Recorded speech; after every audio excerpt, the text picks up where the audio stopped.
राज्यामध्ये मान्सून पुन्हा एकदा सक्रिय झालाय। पुढचे 5 दिवस मुसळधार पावसाचा अंदाज आहे। 3 आणि 4 जुलैला कोकण मध्य महाराष्ट्रासाठी ऑरेंज अलर्ट असेल, तर गेल्या 24 तासात कोकणातील काही भागात अतिवृष्टी देखील होणार आहे। विदर्भ मराठवाड्यात देखील मुसळधार पावसाचा इशारा दिला गेलाय, तर अरबी समुद्रातील चक्रीय स्थितीमुळे पावसाचा जोर वाढणार आहे। राज्यामध्ये मान्सून पुन्हा सक्रिय झाला असून गेल्या 24 तासात कोकणासह अनेक भागात दमदार पाऊस झालाय। अरबी समुद्रातील चक्रीय स्थितीमुळे 3 आणि 4 जुलैला कोकण आणि मध्य महाराष्ट्रामध्ये अतिमुसळधार पावसाचा ऑरेंज अलर्ट जारी करण्यात आला आहे।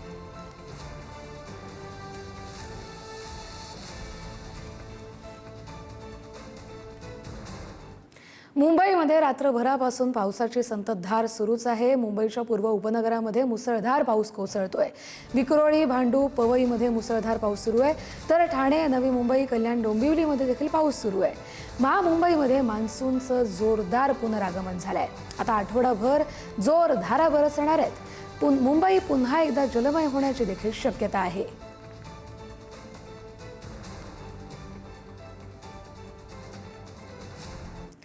नवी मुंबईमध्ये गेल्या काही तासांपासून झालेल्या तुफान पावसामुळे अनेक सखल भागात मोठ्या प्रमाणात पाणी साचलंय। या जोरदार पावसामुळे शहरातील मुख्य रस्ते जलमय झाले असून तुर्भे सेक्टर 21 मध्ये थेट घरांच्या पायऱ्यापर्यंत पाणी पोहोचलंय। एपीएमसी फळ आणि भाजी मार्केटमध्येही पाणीच पाणी झाले, त्यामुळे व्यापाऱ्यांचे हाल झालेत। पाऊस ओसरला असला तरी पहिल्या तासाभरात पाणी तुंबले, त्यामुळे महापालिकेच्या नालेसफाईच्या दाव्यांवर नागरिकांनी प्रश्नचिन्ह उपस्थित केले। नवी मुंबई महानगर पालिका क्या काम कर रही है पता नहीं। यहाँ अभी सुबह सुबह काम पे जाने हैं और ये पानी भरा हुआ, आधा घंटा बारिश होता है पानी भर जाता है। यही नहीं, अंदर भी पानी भर रहा है सब जगह पे। गटर साफ नहीं हुआ है, गटर का पानी देखो अब कैसा हो रहा है। अब कैसे जाने का यहाँ पे जगह, कपड़ा अच्छा पहना है और गंदे गंदे पानी उसमें से क्या क्या निकल रहा है, कपड़े में लग रहा है सब गंदा गंदा। अब साफ करो, इसमें से जाना है, गाड़ी भी नहीं जा पा रही, गाड़ी बंद है यहाँ पे। पालघर जिल्ह्यातल्या बोईसरला देखील पावसाचा फटका बसलाय। बोईसरच्या यादवनगर मधले रस्ते जलमय झालेत। खड्डे आणि चिखलांमुळे विद्यार्थ्यांची देखील गैरसोय होतीये।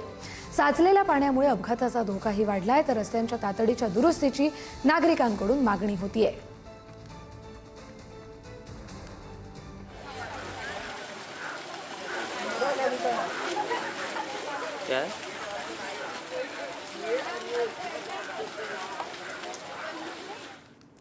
जालना जिल्ह्यामध्ये आज प्रादेशिक हवामानशास्त्र केंद्राकडून पावसाचा येलो अलर्ट जारी करण्यात आलाय। जिल्ह्यामध्ये आज तुरळक ठिकाणी विजांच्या कडकडाटासह आणि ताशी 30 ते 40 किलोमीटर वेगानं वाहणाऱ्या वादळी वाऱ्यांसह हलक्या ते मध्यम पावसाची शक्यता वर्तवण्यात आली आहे। तर उद्या केवळ हलका पाऊस पडेल असाही अंदाज आहे। हवामानातील या बदलाच्या पार्श्वभूमीवर नागरिकांनी खबरदारी बाळगावी आणि आवश्यक ती काळजी घ्यावी असं आवाहन जिल्हा प्रशासनानं केलं आहे।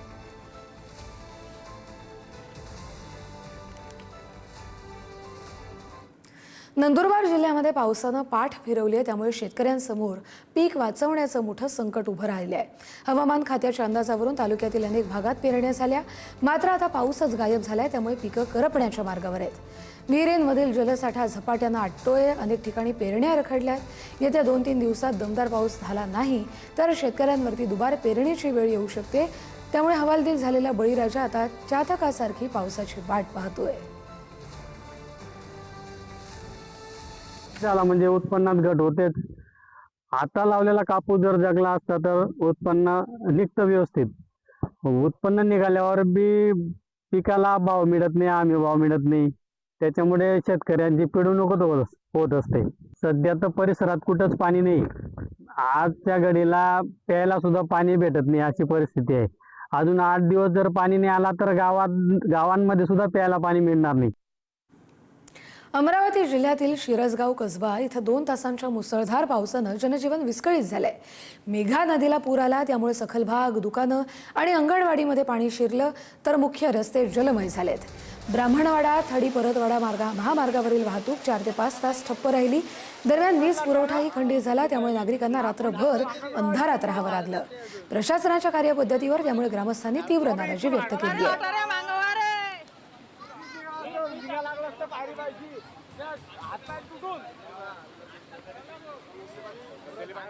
पाणी वाढून राहिलं